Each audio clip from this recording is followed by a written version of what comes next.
O Rio TV Debate de hoje está começando e vamos falar sobre as mulheres no mercado de trabalho. E para falar sobre este tema, convidamos a coordenadora do curso de capacitação em RH da Fundação Getúlio Vargas, Ana Querubina, e Juliana Paulucci, especialista em inovação. Desde já agradeço aqui a presença de vocês e vou fazer aqui a minha primeira pergunta já para as duas, que é a questão do mercado de trabalho atual. Como é que vocês estão vendo esse mercado, principalmente em relação quando a gente fala em equidade de gênero?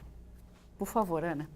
Bom, a gente percebe, né, não somente frente a todas as pesquisas, mas dentro da própria realidade do dia a dia, que é um fato o que vem sendo enunciado no sentido de que as mulheres, de fato, né, elas de alguma maneira, elas ainda podem avançar muito mais.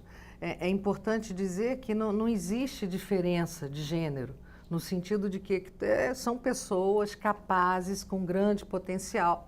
Entretanto, dentro das organizações, alguns espaços ainda não conseguem, né, ser tomados pelo lado por mulheres. E o que a gente atribui a isso, né, até dentro de uma observação maior, o que eu posso comentar é que um dos fatores que eu considero que são causadores disso, né, um deles é muitas vezes a necessidade da mulher de falar a mesma linguagem, vamos dizer, de um CEO, de níveis superiores hierarquicamente falando.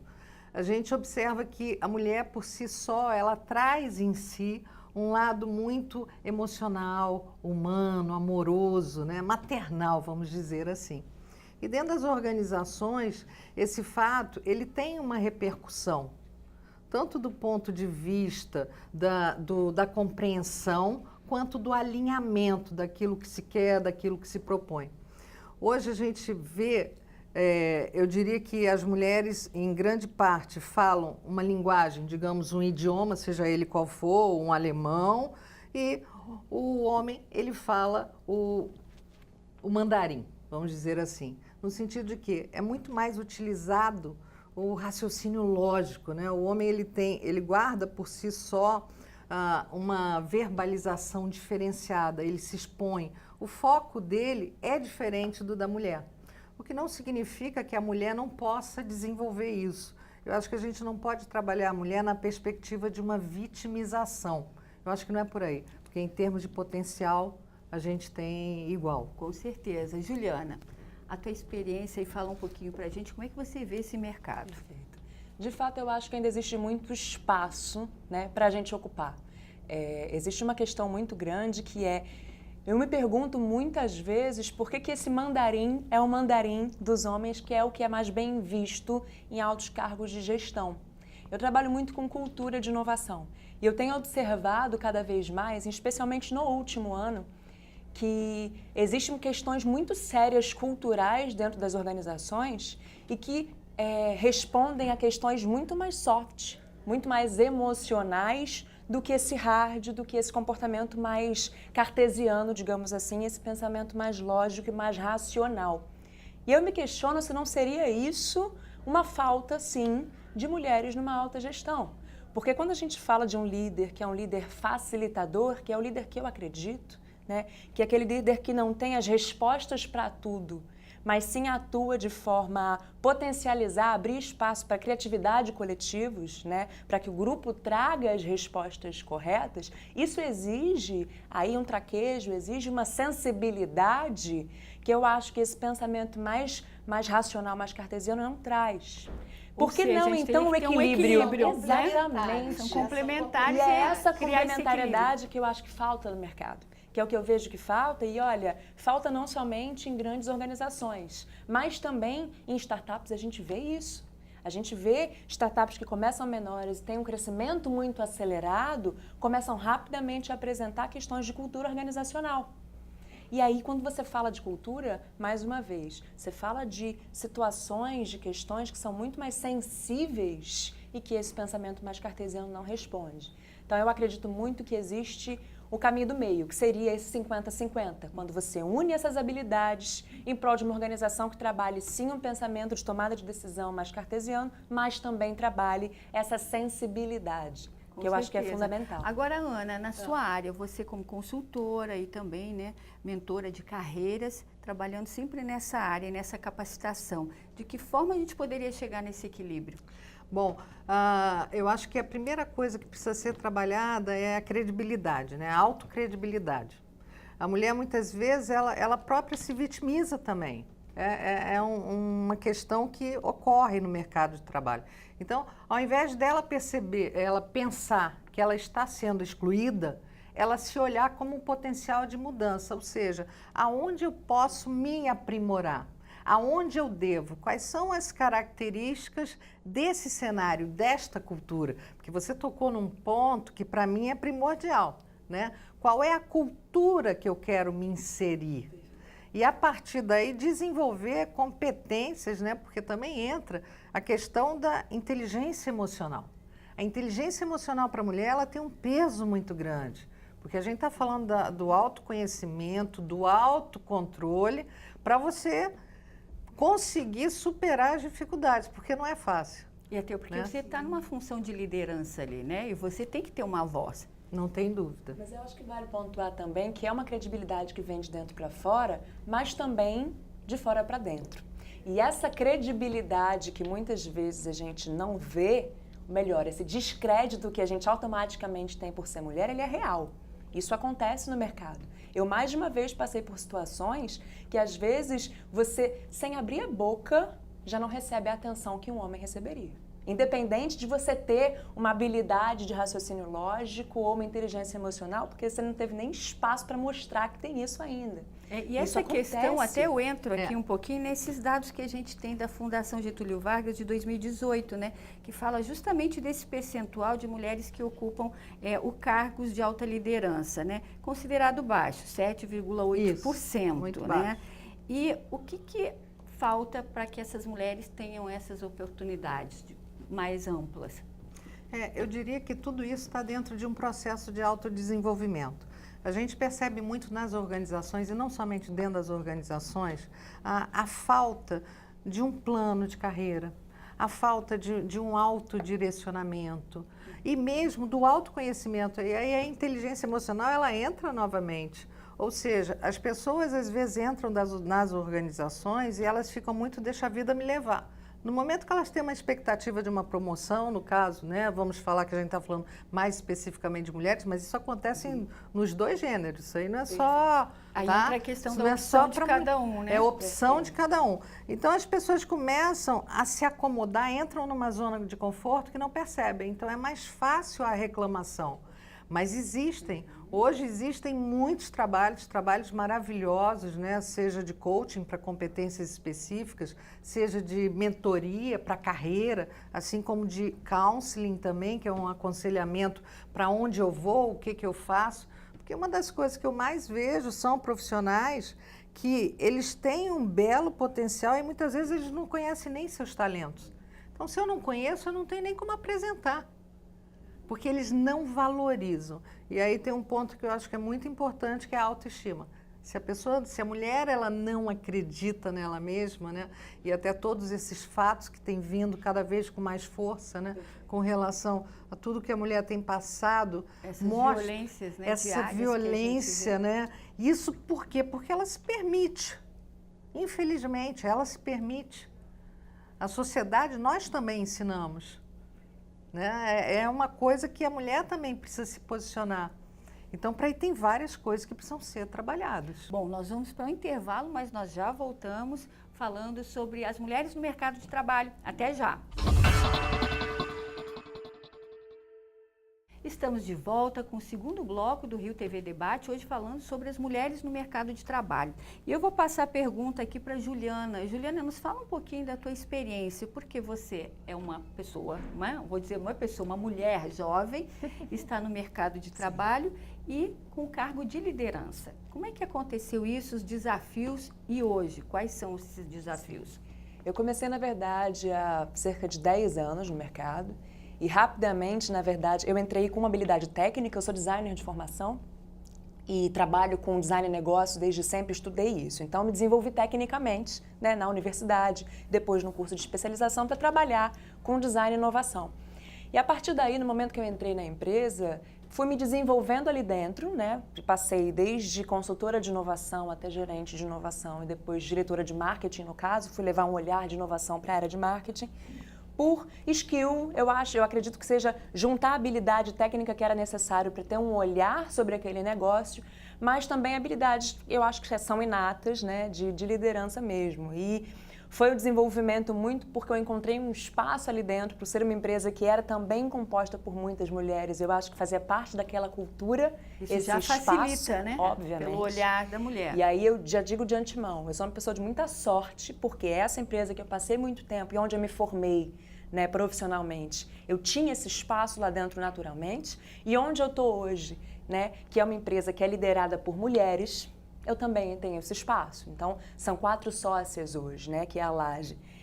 A Laje foi fundada pela Ana Couto, né, a Ana Couto tem um histórico aí como uma agência de branding já há 25 anos, depois disso se juntou a Bruna e mais recentemente eu e Júlia. Então, a Laje tem como frente, né, 4 mulheres. Então, nesse sentido, eu tenho muita sorte porque os terrenos foram muito férteis, né? Então, as dificuldades que eu passei como mulher no mercado e como líder foram muito mais externas do que internas. Internamente, eu consegui encontrar um espaço de desenvolvimento, de suporte muito grande. Então, as dificuldades que eu encontrei foram muito mais no relacionamento com o cliente, por exemplo, que são empresas, no geral, de médio a grande porte, do que internamente. E dificuldades, por exemplo, com relação à credibilidade, como a gente falou no bloco anterior, né? De você estar num cliente que pede para você trazer um homem junto com você na próxima reunião, porque isso aconteceu com aconteceu você. E foi real, e tem pouco tempo, né? A minha interlocutora, no caso, era uma mulher. Próxima etapa de reunião seria com o board de C-levels de uma empresa grande, e ela disse, olha, para vir conversar com eles, eu te aconselho, olha só, conselho vindo de uma mulher, te aconselho a trazer um homem sênior também, porque eles são machistas e a gente vai ter dificuldade para vender essa ideia. Complicado, né? Muito triste. Preconceito, uma situação muito abertamente, né? triste. E você, inclusive, já dispensou clientes por causa disso, né, Ana? Já dispensei. Eu tive uma oportunidade também em São Paulo, em consultoria, né? E fiz essa visita, fui chamada por eles. E quando foi a reunião, era uma reunião onde estava o CEO e os diretores. Quando eu cheguei, fiquei surpresa, porque eles estavam quase se engalfinhando. Eles não sabiam nem a razão da reunião, a falta de comunicação total. E aí o CEO me perguntou de que se tratava, e eu falei, e o diretor ficou branco, o outro, né? Ao final, apresentei tudo, ele disse ok, me pediu uma proposta, eu disse perfeito, agradeci. O diretor me levou até a recepção, né? Pedi desculpas daquilo tudo. E eu que pedi desculpas a ele, porque realmente eu sugeri que ele procurasse um outro consultor, porque eles ainda não estavam no nível para aquele tipo de trabalho. Nível técnico e nível de relacionamento interpessoal nível ali. de tudo, né? Ou Cultural. seja, então, a mulher eles não é que tinham, acaba eles não dando... tinham, né? E essa é uma grande vantagem da consultoria. Mas essa não é uma vantagem só da consultoria. Isso é algo que é atributo ao ser humano, à mulher. Sim. Se aquilo não agrada, né? Eu fiz isso em questões de princípios. Eu não quero trabalhar para uma organização desse gênero, até porque ela não tem continuidade. É uma organização que não tem fundamento, não tem valores, não tem princípios, não tem nada. E numa situação, por exemplo, em que a mulher não tem como fazer isso, né? Por exemplo, você, uma postura e se colocou naquela postura. Agora, muitas mulheres que a gente vê e que é a realidade, elas não podem fazer isso porque não podem largar o seu emprego, Perfeito. Muitas vezes são até demitidas. Perfeito. Aí eu acho que elas precisam se preparar em dobro. Porque elas não podem ficar reféns. Muitas pessoas ficam reféns, muitas mulheres ficam reféns, não somente dos homens, mas dos empregos também. Então, para que elas não se transformem em reféns dos homens, elas precisam se preparar para garantir sua sobrevivência e da sua família, dos seus filhos. E com relação às empresas também. Se aquilo não me agrada, é aquela coisa, né? Os incomodados se retiram. E aí a gente tem que falar numa perspectiva completamente diferenciada, que não é a perspectiva do emprego. Eu acho que, profissionalmente falando, cada vez mais nós precisamos olhar para um mercado não de empregos, mas de trabalho. Uhum. E para isso, o que eu posso utilizar, o que eu posso desenvolver, que talentos eu tenho, né, que podem me garantir uma sobrevivência ou não estar sujeito àquilo que me faz infeliz no todo dia. momento que você resolve que não quer aquilo para sua vida, né? Eu iria um pouquinho além. Porque eu falo hoje num papel de privilegiada. O fato é, eu tive uma educação, eu tive uma boa escola, fiz uma universidade, eu estudei no exterior e hoje eu ocupo uma posição de liderança. Tem mulheres que não têm essa chance. E não é por escolha, elas simplesmente não têm essa chance. E eu acho que aí a gente entra não numa esfera de desenvolvimento profissional, mas numa esfera de educação básica.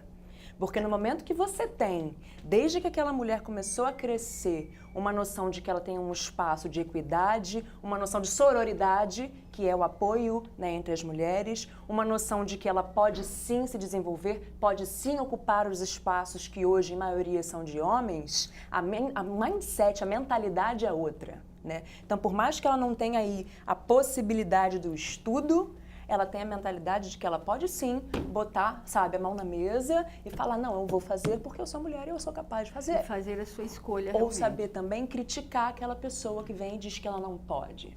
Ou que vem assediar.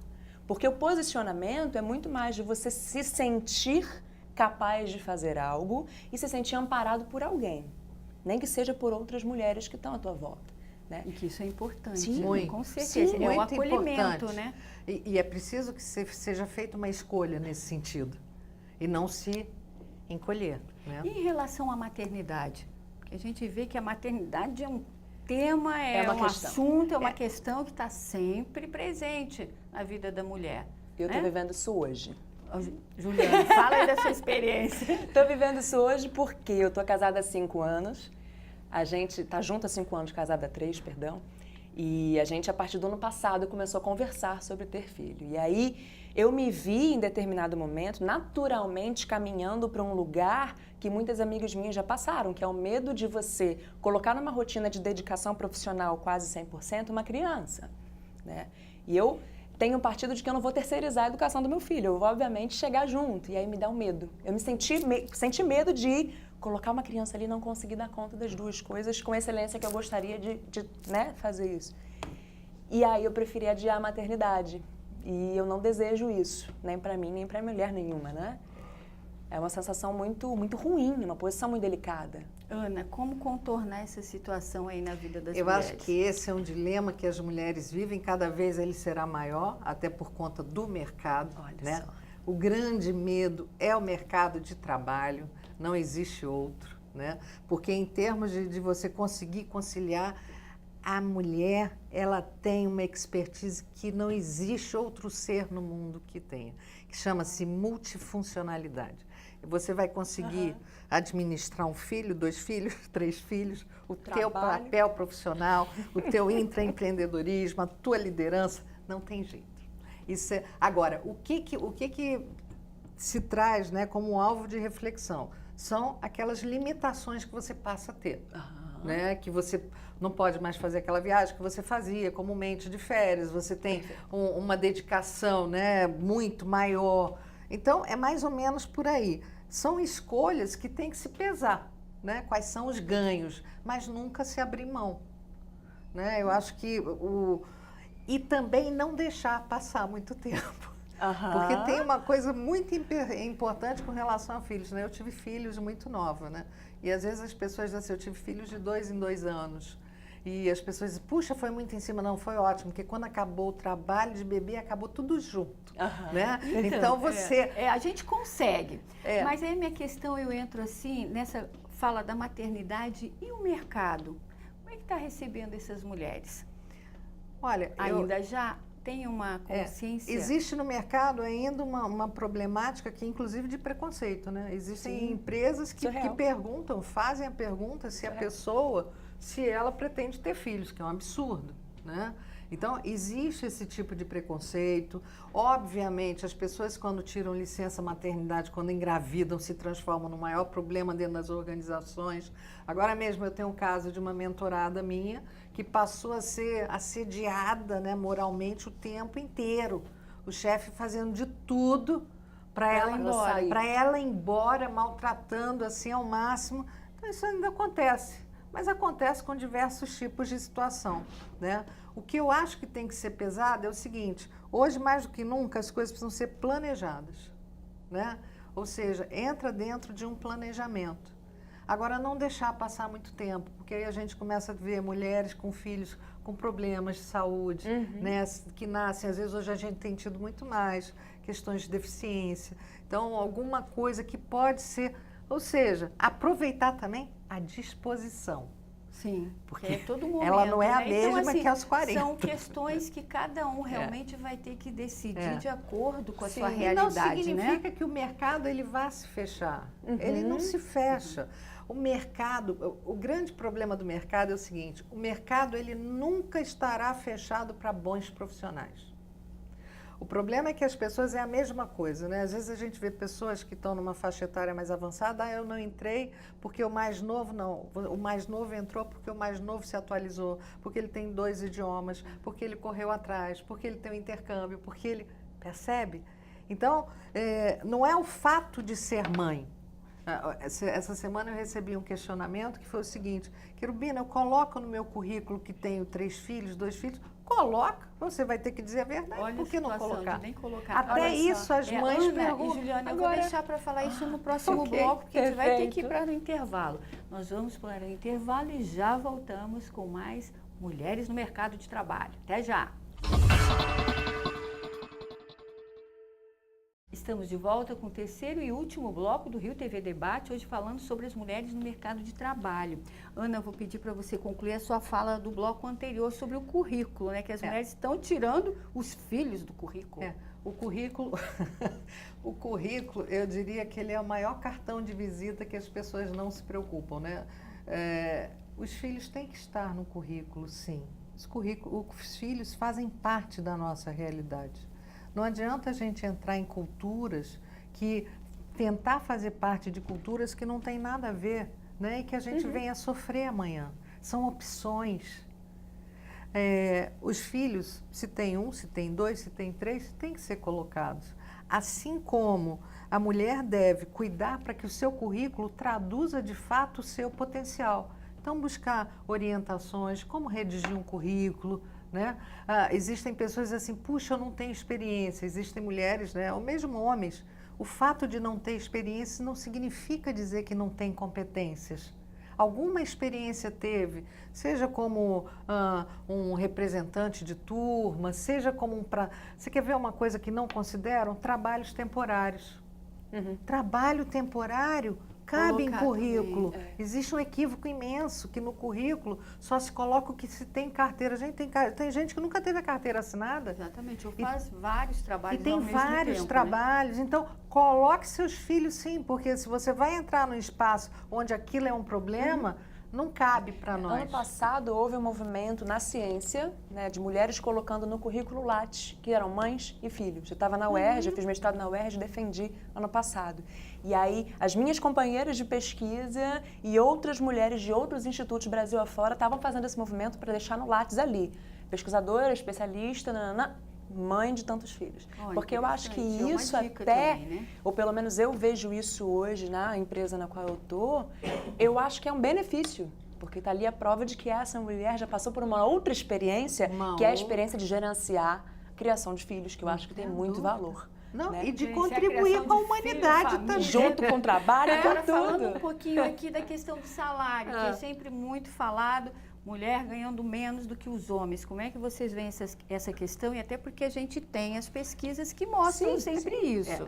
Eu já vejo hoje no mercado situações que são um pouco diferentes, né? Embora isso ainda seja real, eu, por exemplo, enquanto tive vínculo, ganhava menos que meus colegas que eram gestores. E o mesmo nível, então, né? Mas hoje o que eu estou vendo é o seguinte, e aí é por isso que eu reforço tanto a questão do preparo. muitos profissionais, mulheres, ontem mesmo a gente entrevistou uma que ela estava delimitando o que ela queria como salário, a remuneração dela. Então isso começa a mudar, mas o que garante isto? Não é a gente se acomodar. O que garante isto é toda uma experiência, é todo um esforço, é todo um investimento, um alto investimento, né? Agora, que ainda é real, é real. E eu também só posso, né, reivindicar algo diferente se eu realmente tiver algo para dar em troca. Exatamente. Agora, Juliana, Eu você insisto acha... num olhar externo também. Porque uma vez que está mais que comprovado por pesquisa que uma organização que tem mulheres, mais mulheres, também tem uma lucratividade maior, por que essas organizações já não se preparam para lidar com licença maternidade? Não se preparam para lidar com outras questões que vêm quando você tem mulheres em se levam. Então, Inclusive, acho a gente que tem uma pesquisa, né, que no momento que eles incluíram 30% de mulheres, né, no quadro da empresa, 15% da rentabilidade aumentou. Você vê. Mas... Então, eu acho que é uma via de mão dupla, tá? Eu não concordo com a responsabilização da mulher o tempo inteiro, como também não concordo com a vitimização, tá? Mas o fato é, a gente tem organizações que, entendendo que equidade de gênero é, no fim das contas, não só bom socialmente, mas também é lucrativo, existe uma mudança de forma de pensar e de estruturação que tem que acontecer. Agora, vocês acham que a mulher ela sofre uma exigência maior do que o homem no mercado de trabalho? Eu acho que ela sofre uma exigência dela mesma. Porque, e por conta desta exigência, eu acho que a entrega dela, por vezes, é maior. Eu adoro trabalhar com mulheres. Já, eu né, adoro trabalhar com mulheres. O trabalho das mulheres é muito mais primoroso. O trabalho das mulheres é muito mais ágil. As mulheres, elas têm um diferencial, até mesmo a questão da intuição, né? A agilidade na tomada de decisão, porque ela tem que fazer isso, porque senão a vida dela para. Trabalhar com mulheres é trabalhar com alguns diferenciais competitivos. Não é à toa que a gente tem as pesquisas que mostram, né, demonstram esses resultados. Que acontece. Bom, e hoje aqui a gente é maioria, somos nós três, então não temos outro lado. E não existe... Mas a mulher tem essa coisa, né, de fazer tudo e ainda querer fazer bem, e ela é bem exigente com ela, né? E reforçando o que a Juliana falou, que eu acho que é fundamental, não dá para pensar só mulheres, só homens, por que não? Tem que existir uma equidade. Então, vocês acreditam que tem algum momento que a gente aqui no Brasil vai alcançar essa igualdade, essa equidade de gêneros no mercado de trabalho? O que é necessário para isso, Juliana? Eu acho que é necessária uma mudança de mindset dos dois lados, tanto da organização para receber essas mulheres e entender o valor que se tem, quanto também das mulheres. E isso vem, como eu disse, desde a educação, né? Existe aí um posicionamento social diferente que a gente tem que assumir. Eu acho que isso é bom para todo mundo, gente. Como eu estava dizendo antes, isso é bom socialmente falando, isso é lucrativo, então economicamente também é positivo, né? Mas existe uma mudança de forma de pensar que é necessária para todas as esferas. Ana, esses desafios aí das mulheres, o futuro. A gente até, só complementando, né? A gente até conversou antes sobre isso, né? Eu acho que a escola, né? Ela tem um papel fundamental nisso. A educação básica ela tem um papel fundamental, que é o papel de quê?